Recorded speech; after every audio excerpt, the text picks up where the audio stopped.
El podcast de Javier Fernández Aguado, una producción de Intelivoz.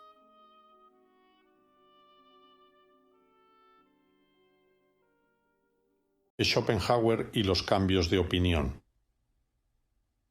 La irracionalidad en la acción directiva. No entiendo cómo el jefe no es capaz de comprender que con el balance que actualmente tenemos nos encontramos abocados a la quiebra. Se desahogaba un alto ejecutivo de una entidad mercantil que acabó liquidada. Cabe preguntarse, ¿es que no entendía la cuenta de explotación? ¿Tenía guardado un as en la manga que no tuvo oportunidad de utilizar? ¿Se trataba quizá de un optimismo ciego que le impedía analizar? Existen explicaciones para ilustrar la dicotomía entre la realidad objetiva y los buenos deseos. Elementos para una biografía. Arthur Schopenhauer nació en 1788 en Danzig. Su padre, burgués acaudalado, deseó para el mozalbete la más cosmopolita formación. Francia e Inglaterra fueron testigos de las idas y venidas de Schopenhauer. Acabado ese período, comenzó a trabajar con su progenitor. Duró poco. Su deseo era dedicarse a estudiar. Muerto su antecesor, se sospecha de suicidio, la madre fue complaciente. Heredó de su padre un temperamento irascible, arrogante e inestable, que pronto le llevó a enfrentamientos con su progenitora. Más aún cuando ésta supo de la vida licenciosa de quien se las daba de pensador. Tras diversos avatares, entre los que destaca su interés por el hinduismo, desembarcó en Berlín en 1811, donde fue alumno de Fichte y Schleiermacher, que no colmaron sus expectativas. Centró su interés en su tesis doctoral, la cuádruple raíz del principio de razón suficiente. Allí procuró demostrar lo que sería uno de sus leitmotiv: nihil est sine ratione cur potius sit quam non sit. Nada es sin una razón para que sea, más bien que para que no sea. En 1820, con exceso de confianza, audacia orgullosa de una juventud inmadura, convocó sus clases en Berlín a la misma hora que las de Hegel. Tras el rotundo fracaso, optó por vivir de las rentas. El resto de su vida destilaría ácidas críticas sobre su colega. Tantas veces, las diatribas son fruto indisimulado de la envidia. Su éxito intelectual llegaría 9 años antes de su muerte con Parergo y Paralipomena. Sus textos eran reflejo del tono agrio que se extendió por Alemania tras el fiasco de 1848. Sus posteriores trabajos hablan de un ascetismo que él nunca practicó. Su última voluntad, con la inclusión de una pensión vitalicia para su perro, es la definitiva muestra de su incongruencia. La contradicción como sistema vital. En otros trabajos he detallado el carácter paradójico de la persona. En las reflexiones de Schopenhauer hay una profunda contradicción interna no exenta de fallos lógicos. Son expresión violenta de una existencia atormentada e inarmónica. Su conceptualización de esta vivencia permite ahondar en esa dicotomía en la que surfean algunos directivos. Nuestro autor no explicó cómo es posible defender una visión determinista y la transición desde comportamientos egoístas hacia la compasión por los otros. No entra dentro de la categoría de lógico que afirmase que la ciencia significa sistema de objetos conocidos y considerase que lo más valioso del mundo es analizar este como voluntad transformadora, ciega e irracional. Recuerda a Miguel de Unamuno. Defendió en una tertulia lo contrario de lo que había afirmado por la mañana en la prensa.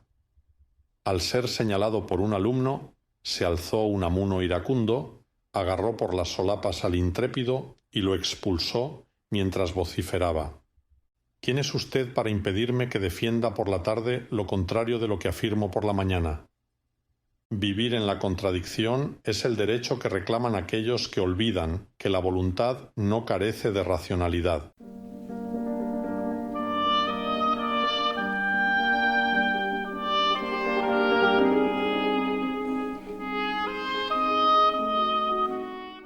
la realidad objetiva de la empresa. Para Schopenhauer, las realidades en las que se logra pleno conocimiento son las fenoménicas, las que tenemos delante de los ojos. Afirma que todo lo que sucede tiene explicación causal. Existe la posibilidad de establecer afirmaciones lógicas.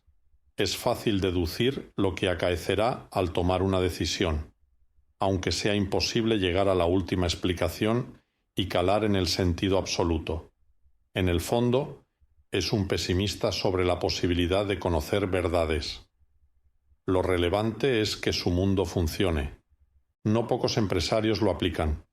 Lo importante es que las decisiones que adoptan tengan repercusiones positivas en las cuentas de explotación, la situación de los empleados, su perfeccionamiento como personas, etc., quedan nublados. A este modo de percibir la realidad, Schopenhauer lo denominó el mundo como representación. Distinguía entre afirmaciones inmediatas o empíricas, las intuiciones de un empresario, y otras mediatas o abstractas. Las segundas, aunque puedan servir para mejorar la performance, no aumentan, según él, el conocimiento. Para él, el hombre no pasa de ser una realidad sobre la que no pueden formularse afirmaciones. Dicho de otro modo, las personas hay que tenerlas en cuenta, porque sin ellas poco se hará, pero no se busquen profundidades antropológicas. Schopenhauer propuso ante Litteram lo que más tarde propondrían los teóricos marxistas. Basta de explicar, lo que hay que hacer es transformar el mundo. La realidad que quiero ver. Según sus principios, la razón es practicona. Las respuestas se encuentran para Schopenhauer en la voluntad, pues la persona se reconoce como un continuo bullir de aspiraciones, deseos y anhelos. La voluntad de Schopenhauer es alógica, arracional, no tiene el control de los hechos. Un directivo podría crear la realidad a su medida. Nadie ni nada tendría autoridad para moderar sus arbitrajes. No existen normas, ni reglamentos, ni restricciones para el omnímodo capricho de quien ocupa una poltrona. Cualquier falsedad se limita a ser un cambio de opinión. La consecuencia es grave. No tiene sentido el diálogo. Cuando no hay puntos de referencia, resulta imposible establecer conversaciones constructivas. De ahí surge la carencia absoluta de interés por promover organizaciones participativas. Quien carece de coordenadas, de un equilibrio armónico, no puede salir nunca de la insatisfacción. En el utópico supuesto de que se colmasen los anhelos de la voluntad, surgiría el hastío. Por decirlo de un plumazo, ¿hay algo peor que desear una cosa y no tenerla? Sí, respondería Schopenhauer, desear una cosa y tenerla. No existiría un punto de llegada. El drama se ve incrementado a causa de un egoísmo del que no resulta posible salir. Recogiendo la expresión que Hobbes copió a Plauto, Schopenhauer defiende que homo homini lupus, el hombre es un lobo para el hombre. La existencia no es sino un perpetuo sufrimiento fruto del enfrentamiento entre narcisismos opuestos.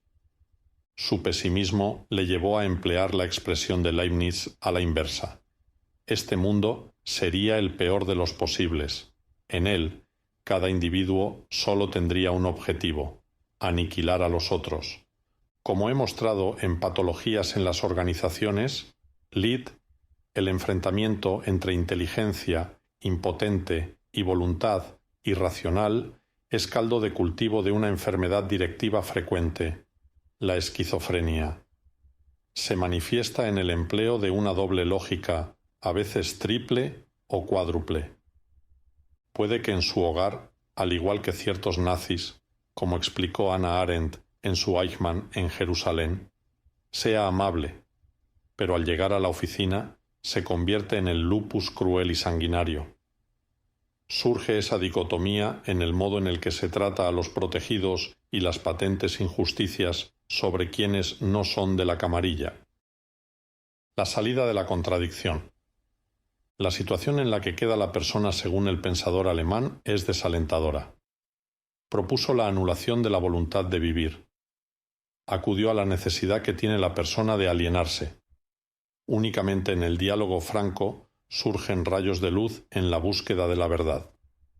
Pero una conversación abierta es demasiado difícil para un espíritu angustiado como el de Schopenhauer. Propuso otras alternativas.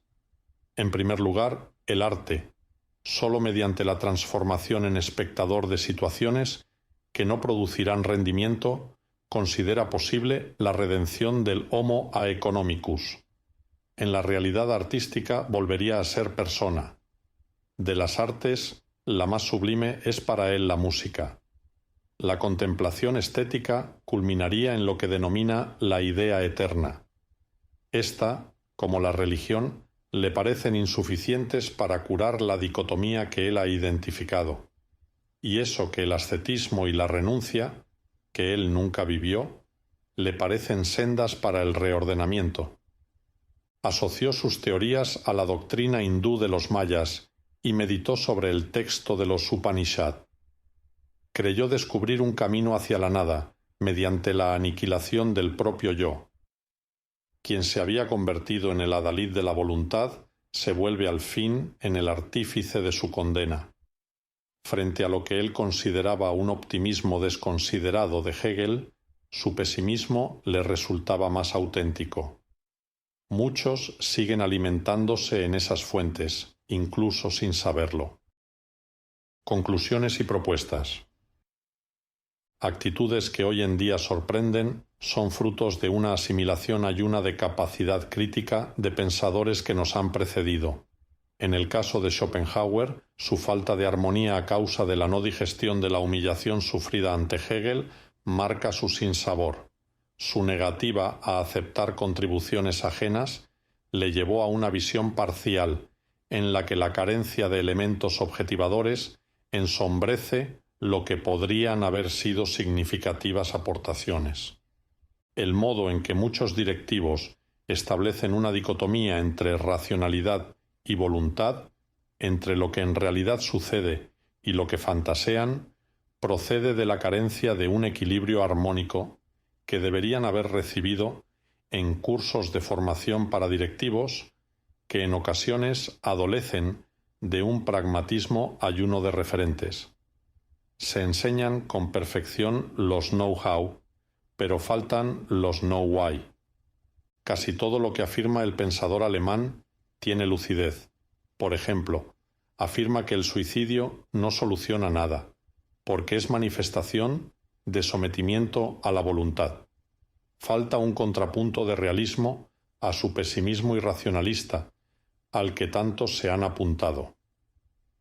Que el mundo sea una manifestación de un impulso ciego solo puede ser afirmado por quien no se ha detenido a considerar la realidad desde una perspectiva más amplia que las propias frustraciones.